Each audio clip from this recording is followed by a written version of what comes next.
कबीर अनपढ़ थे, अनपढ़ होते हुए भी उनकी जो आंतरिक शक्ति जागृत हुई और उनके आधार पर उन्होंने काव्य रचनाएं करी।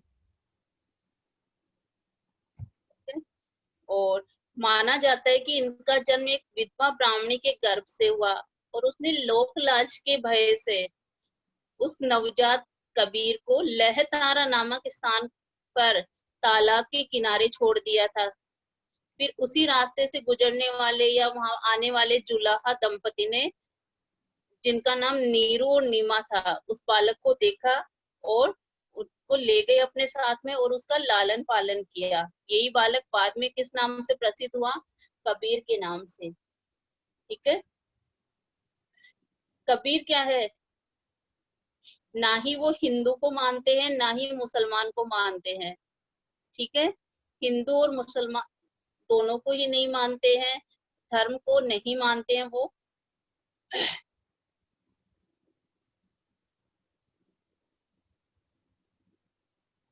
तो इस कबीर की जो प्रमुख रचनाएं हैं उनमें 3 है, साकी, शबद और रैमनी।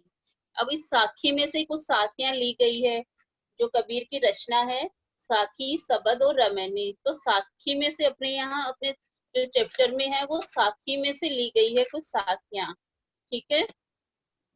पहली देखिए, जाति ने पूछो साध की, पूछ लीजिए ज्ञान, मोल करो तलवार का, पड़ा रहन दो म्यान। अब इसमें एक बार हार्ड वर्ड्स के आप अंडरलाइन कीजिए। साध, साधु, संत। साध का मीन्स लिखिए साधु संत।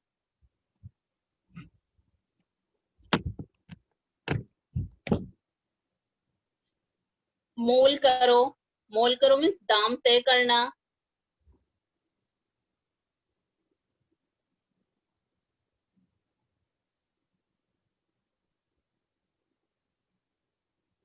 म्यान जानते हो किसे बोलते हैं? जिसके अंदर तलवार रखी जाती है। तलवार जानते हो? Yes ma'am.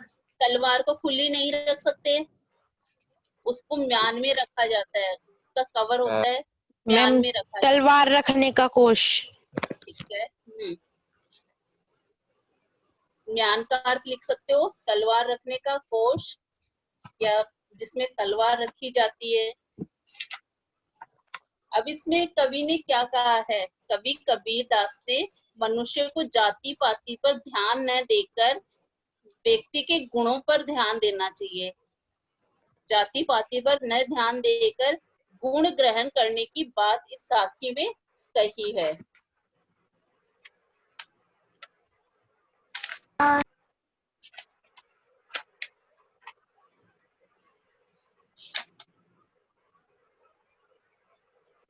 तो देखिए एक एक लाइन देखिए। जाति ने पूछो साध की। कवि क्या कह रहा है कि साधु संतों की कभी जाति नहीं पूछनी चाहिए। मनुष्य को कभी भी साधु संतों की जाति नहीं पूछनी चाहिए। क्यों? क्योंकि वे जाति पाति की भावनाओं को बहुत पीछे छोड़ चुके होते हैं। वे किस में लीन होते हैं? साधु संत, वे तो ईश्वर की भक्ति में लीन रहते हैं। तो ऐसे लोगों की जाति ना पूछकर उनके ज्ञान की तरफ ध्यान देना चाहिए। ऐसे लोगों से ज्ञान की बातें अधिक से अधिक ग्रहण करनी चाहिए और जाति का संबंध, जाति का और ज्ञान का क्या हुआ?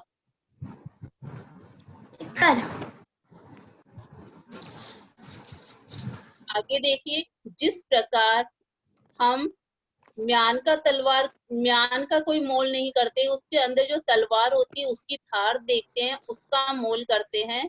तो यहाँ म्यान तो गरम गरम क्या दिक्कत हो रही है? आपको सुनना है, बस समझना है। ठीक है? समझ नहीं आए वो मैसेज कर देना। तो जैसे हमें तलवार का मोल भाव करना चाहिए, म्यान का नहीं। क्यों?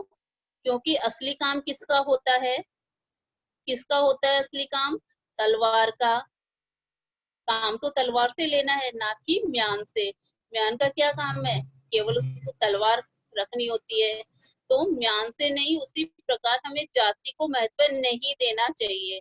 इस प्रकार हमें तलवार का महत्व देखना चाहिए, तलवार का मोल करना चाहिए, ना कि म्यान का।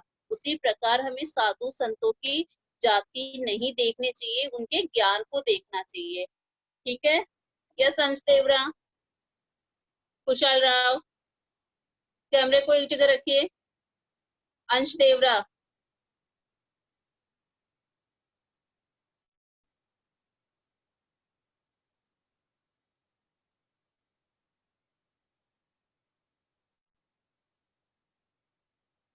45 स्टूडेंट्स है यहाँ और 5 या 6 बच्चों का वीडियो ऑन है।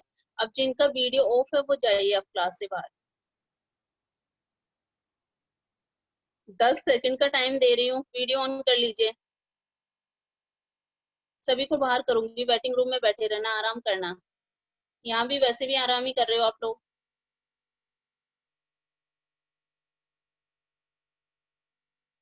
यस आदित्य गंगवानी, जब बाहर जाना है। अर्पित मीणा, विनीत,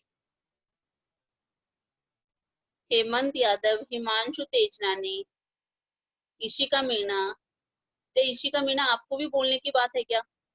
कंगना, केशव,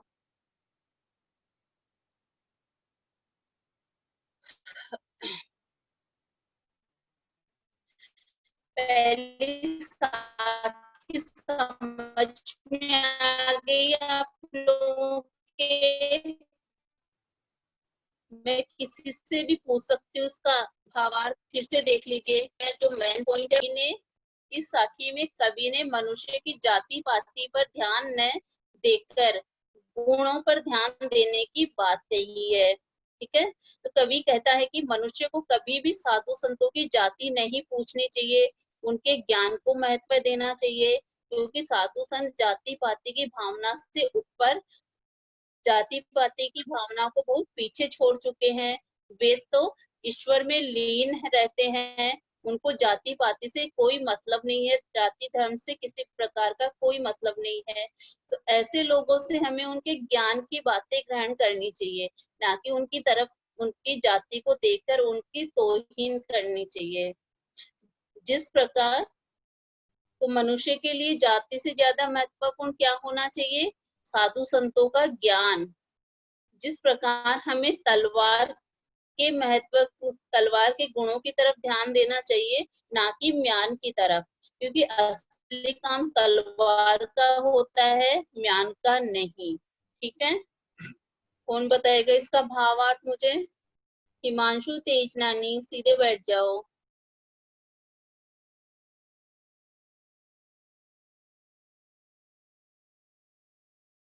मैम, म्यान क्या होता है अभी तो समझाया था। जिस ये तलवार की खोली होती है जिसके अंदर तलवार रखी जाती है, देखा होगा आपने मूवीज वगैरह में।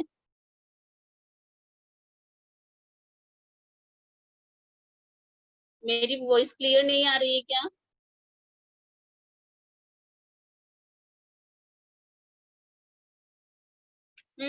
कविश, बस ज्यादा गर्दन मत हिलाओ। ओके। यस भवानशी, क्या दिक्कत आ रही है आपके, बताओ मुझे। मैम ये उल उल्टत को क्या बोलते हैं? मतलब क्या इसका मतलब क्या होता है? उल्टत। क्या उल्टा? मैम इस वाले में, सेकंड वाले में, आवत गाड़ी सेकंड? एक बेटा उल्टत। सेकंड वाला अभी करवाऊंगी ना, मैं फर्स्ट की बात कर रही हूँ। फर्स्ट क्लियर है? Yes ma'am. ठीक है, समझा दो सभी को एक बार और आप। मैम फर्स्ट वाला। फर्स्ट वाला। जाति ने पूछो साध की, मतलब जो साधु संत है उनकी जाति मत पूछो, पूछ लीजिए ज्ञान। जो साधु संत होते हैं उनसे है ना, उनकी जाति मत पूछो उनका ज्ञान पूछो।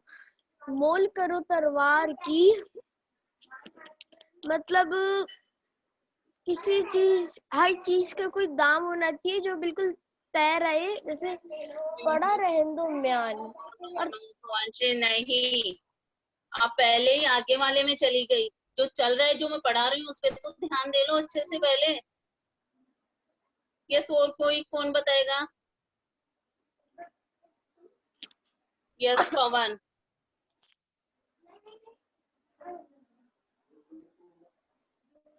समझा दीजिए पवन इनको। इसमें देना अच्छे से। किसी भी इंसान की जाति नहीं पूछनी चाहिए, हमेशा उसके गुण देखने चाहिए, क्योंकि मैम असली काम तलवार का होता है, वो मयान का नहीं होता।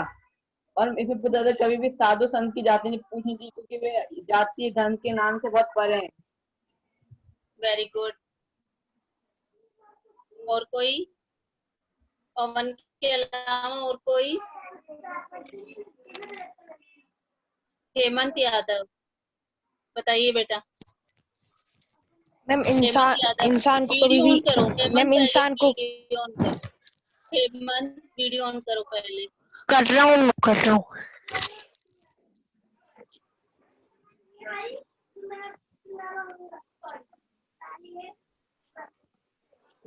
हम्म। मैम इंसान मैम इंसान को कभी भी जाति नहीं देखनी चाहिए और साधु संतों की जाति नहीं पूछनी चाहिए, क्योंकि मैम ज्ञान ज्यादा जरूरी है, जाति जरूरी नहीं है। और मैम मैम असली काम तलवार का होता है, उसके म्यान का नहीं होता। क्लियर, जैसे बिल्कुल रो में अर्थ होना चाहिए। और कोई? यस, और कोई? दिव्यांशु बनाए नाश्ते में, यस, दिव्यांशु बताया। ज्ञान मोल करो तलवार का, पढ़ा रहा। मैम साधु संतों से अपनी जाति नहीं पूछनी चाहिए, उनसे अपना ज्ञान पूछना चाहिए। और असली काम तलवार का होता है, म्यान का नहीं होता। Very good. और किसी के सब समझ में आ गया सभी के? भावार्थ कर मैम सकते हो अपने आप। मैम सेल्फ म्यूट हो जाइए जो मैम मैं एक और बार बताऊं? मैम मैं एक और बार बताऊं क्या ढंग से? बताओ। मैम सदन की जाति ना पूछकर उसके ज्ञान को समझना चाहिए। तलवार का मूल्य होता है ना कि उसकी म्यान का, उसे ढकने वाले खोल का। बस इतना सा ही आएगा क्या? पूरा क्लियर? मुझे हेमंत आप तो बता सकते हो क्लियर? 2 लाइनें बता के रह गए। जैसे मैंने बताया, जैसे आपको प्रसंग लिखना है तो क्या लिखोगे हेमंत? बताइए बताइए हेमंत। प्रसंग? आपको यदि इस साखी का प्रसंग लिखना। मैम प्रसंग वही होते हैं ना इसमें कवि और उसके मतलब बताते हैं चैप्टर। वही। मैम ये मैम ये साखी मैम ये साखी वसंत बाग एक को रहने दो, मैम यही है, ठीक है? क्या? बार बार मैं मत बोलो, एक बार बहुत है। और वीडियो ऑन करिए।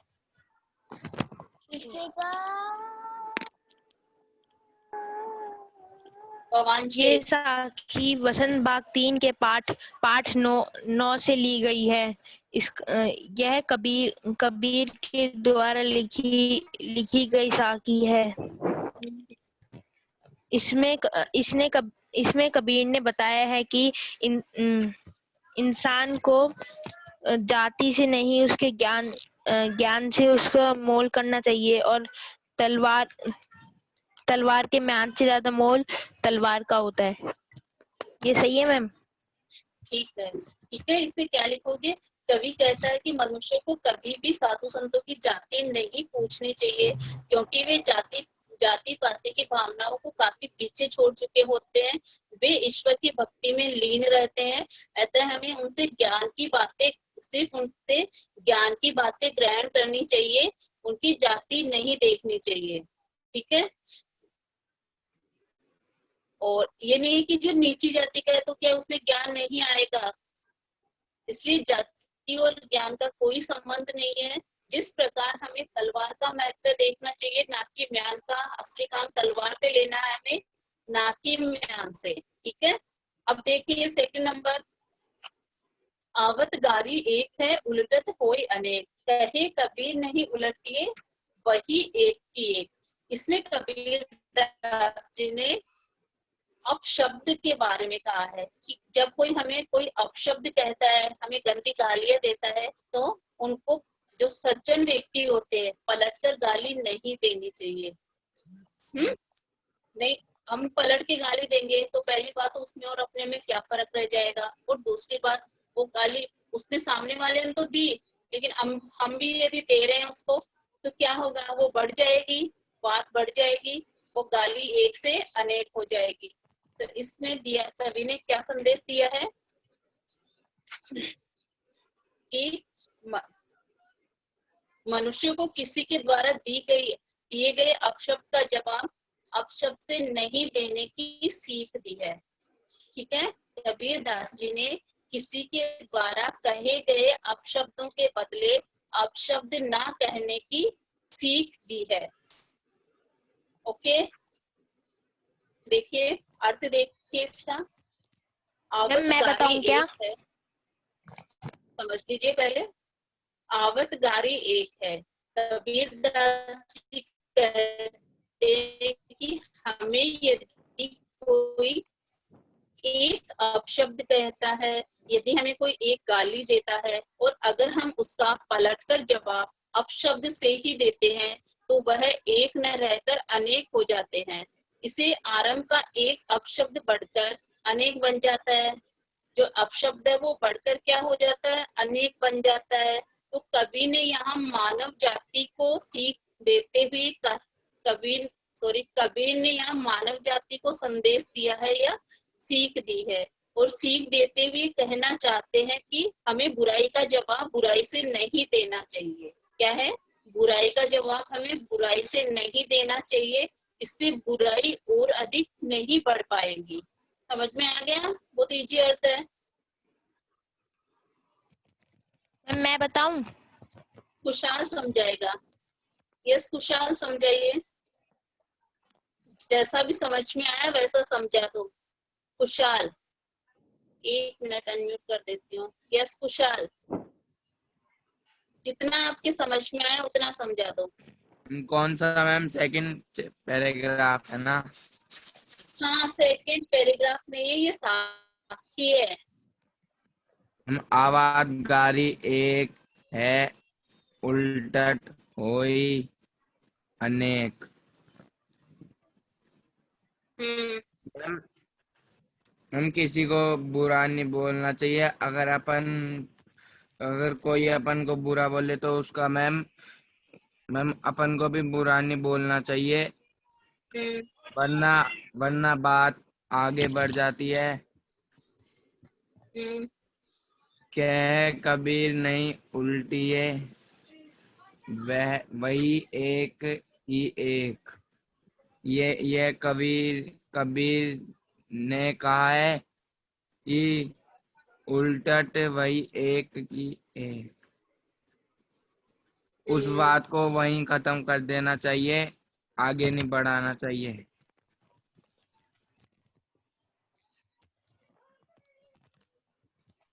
कि खुशहाल राव के नाम से दूसरा स्टूडेंट कौन है? खुशहाल, आपने अलग से भी ज्वाइन किया है क्या?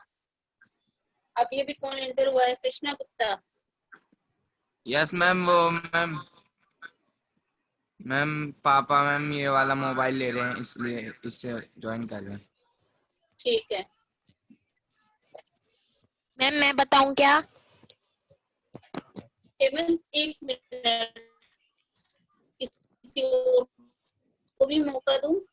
यस कौन बताएगा, और रेज योर हैंड्स जो बताना चाहता है।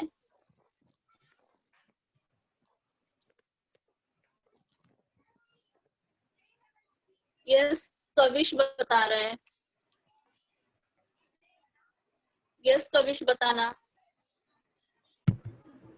मैम इस साकी से कभी हमें यह समझाना चाहता है कि किसी को भी पलट के कुछ गंदा ना बोलना चाहिए, बट इस साखी का मतलब ये है अगर कोई आपको गाली दे तो उसको पलट के गाली ना दे, जिससे बुराई ज्यादा आगे बढ़ ना पाए। ठीक है, जिससे बुराई आगे नहीं बढ़ पाती। यदि कोई हमें अपशब्द कहता है तो उसके बदले में हमें उसको अपशब्द नहीं कहना चाहिए, क्योंकि इससे वो अपशब्द बढ़कर एक से अनेक हो जाते हैं और बुराई बढ़ती है। इसलिए हमें बुराई का जवाब बुराई से नहीं देना चाहिए, जिससे बुराई अधिक बढ़ नहीं पाए। ओके, समझ आ गया? सभी को समझ आ गया? आगे चलो तो तीसरे में माला तो कर में फिरे, जीवी फिरे मुखमाय, मनवा तो चहु दिसी फिरे, यह तो सुमरे नाय। कर का मीन्स होता है हाथ, ठीक है, फिरे घूमना, माँ की अंदर, ठीक है, मनवा मन या हृदय, दसों दिशाओं में, सुमरन स्मरण या प्रभु की सच्ची भक्ति। मेरी वॉइस क्लियर आ रही है कविश? Yes ma'am. तो इसमें इस साखी में कवि ने क्या सीख दी है? कवि ने लोगों द्वारा आडंबर और दिखावे की भक्ति किए जाने पर करारा व्यंग्य किया है। कबीरदास जी है वो दिखावे की भक्ति को नहीं मानते थे। वो जैसे हिंदू ये मूर्ति पूजा के भी वो विरोधी थे कबीरदास जी। ठीक है, कई उन्होंने दोहे लिखे हैं वो कि पत्थर पूजे हरि मिले तो मैं पूजू पहाड़। इस तरीके से कबीरदास जी ने मूर्ति पूजा का भी विरोध किया है। और मुस्लिम जो नमाज वगैरह करते हैं, जोर से चिल्लाते हैं, उसका भी विरोध किया है कबीरदास जी ने। ठीक है,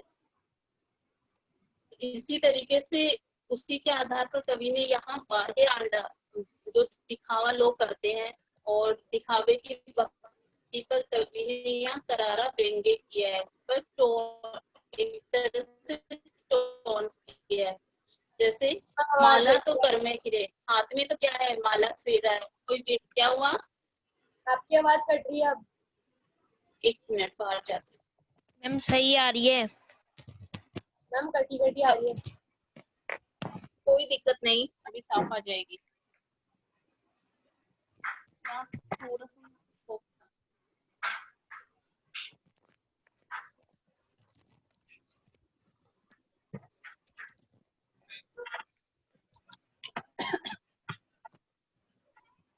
फिर वीडियो ऑफ करके बैठ गए। इसमें क्या है, जैसे किसी ने हाथ में तो क्या ले रखी है, माला, और अंश देवरा बेटा आपको क्लास में रहने की जरूरत ही नहीं है, वीडियो ऑन ऑफ कर लो आप, ना ही कई जगह कैमरा रखते हो। अंश देवरा ये ध्यान से सुनना, आपसे पूछूंगी साखी का अर्थ में।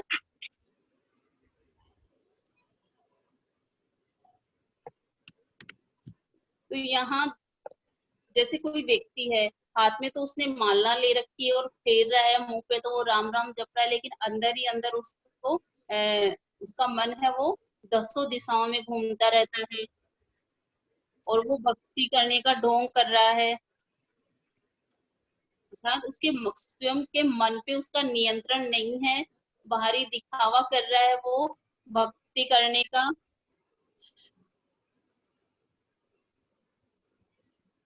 उसका मन क्या है, उसका मन तो दसों दिशाओं में भ्रमण कर रहा है। तो कभी इस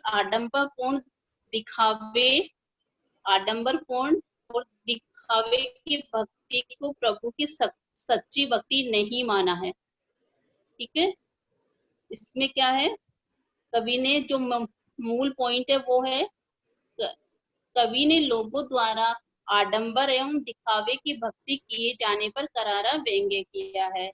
ठीक है, माला तो कर में, फिर एक बार फिर से देख लीजिए, कवि कहता है कि मनुष्य प्रभु भक्ति करने का दिखावा करता है, वह अपने हाथ में माला की मन का घुमाता हुआ भक्ति का ढोंग कर रहा है, लेकिन उसका अपने मन पर नियंत्रण बिल्कुल भी नहीं है। उसका मन तो कभी कहीं घूम रहा है, कभी कहीं घूम रहा है, कभी क्या सोच रहा है वो। तो इस प्रकार की आडंबर पूर्ण भक्ति पर कभी समर्थन नहीं कर रहा है। यदि व्यक्ति का मन सच्चा हो, उसे भक्ति करने का दिखावा करने की आवश्यकता ही नहीं है। ओके, मैम मैं बताऊं अब? बता दो। मैम अंश मैम बताने वाला था। मैम बताऊं ना मैं? बता दो। मैम इस साखी में कबीरदास जी कह रहे हैं कि अगर कोई व्यक्ति हाथ में माला लेकर अपने मुख में किसी दूसरे ही विचार पर बोलता रहे तो वह प्रभु भगवान जी को अपने सच्चे मन से नहीं बुला रहा है। अगर हमारे मन में दसों दिशा से आने वाली चिंताएं घर कर लेंगी तो कैसे हमारा मन पूर्ण रूप से भगवान जी को समर्पित हो पाएगा। Very good. तो क्या कह रहे हैं कबीरदास जी यहाँ? और भक्ति का मैम हमें इस दोहे से यह सीखने को मिलता है कि हमेशा साफ मन से पूरे ध्यान एकाग्रता से के साथ प्रभु जी का ध्यान करना चाहिए, तभी हमारी प्रार्थना सफल होगी।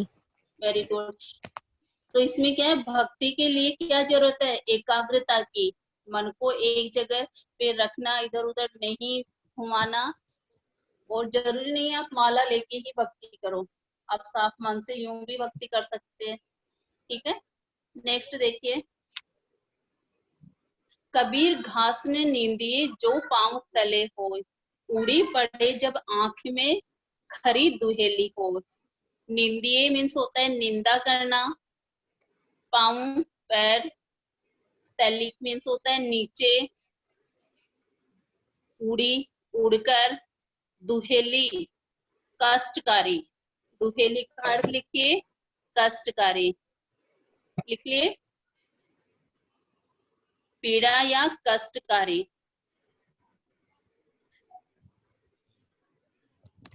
इसमें कवि ने तिनके के माध्यम से कमजोर व्यक्ति का भी अपमान ना करने की सीख दी है। यस, किसकी वॉइस आ रही है? हेमंत म्यूट हो जाइए। तो इस साखी में कबीर दास जी ने क्या कहा है? घास के एक छोटे से तिनके का भी अपमान न करने की सलाह दी है कि हमें छोटे से छोटे व्यक्ति का भी अपमान नहीं करना चाहिए। क्यों? घास के माध्यम से उसको घास का उदाहरण देते हुए कबीर ने ये शिक्षा दी है, सीख दी है। कबीर दास जी कहते हैं कि घास की भी निंदा नहीं करनी चाहिए, क्योंकि यह भले ही पैर तले रौंदी जाने वाली निर्बल होती है, परंतु यदि यही घास का छोटा सा तिनका उड़कर हमारी आंखों में पड़ जाए तो वह अत्यधिक कष्ट देता है, वह हमारे लिए अत्यधिक कष्टकारी बन जाता है। कहने का तात्पर्य है कि किसी भी आदमी को छोटा या कमजोर नहीं समझना चाहिए। शक्ति और अवसर पाकर वह भी कष्ट पहुंचा सकता है, तो हमें किसी भी व्यक्ति को छोटा या कमजोर नहीं समझना चाहिए। ठीक है, जब तिनका उड़कर हमारी आंखों में पड़ता है और हमें कितना कष्ट होता है, तब उस तिनके का अस्तित्व अपने को पता चलता है। तो मनुष्य, यहाँ कबीरदास ने क्या सीख दी है कि मनुष्य को किसी का भी अपमान नहीं करना। रिपीट करूं? ओके। तो इस साखी के माध्यम से कवि ने तिनके के माध्यम से कमजोर मनुष्य का भी अपमान न करने की सीख दी है।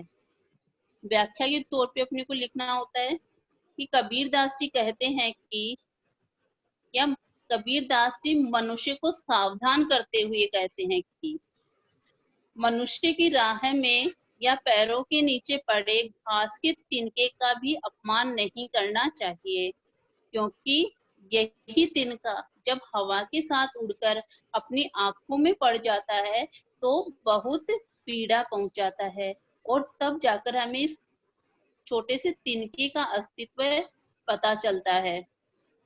तो भाव क्या है इसमें? भाव यह है कि मनुष्य को किसी का भी अपमान नहीं करना चाहिए। ठीक है, ये प्रियांशी समझ आ गया?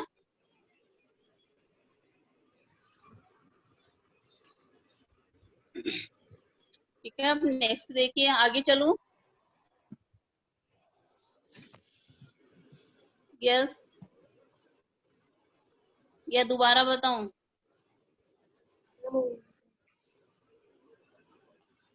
एक minute, Rahul Thakurani, unmute yourself. Rahul Thakurani, unmute कीजिए अपने आप को।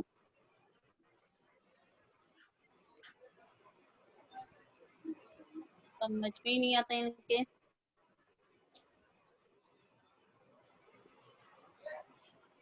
राहुल को तो नींद आ रही है, और ये भी अपनी फोटो यहाँ पे पेस्ट करके है नहीं, कहाँ है ये कुछ पता नहीं है।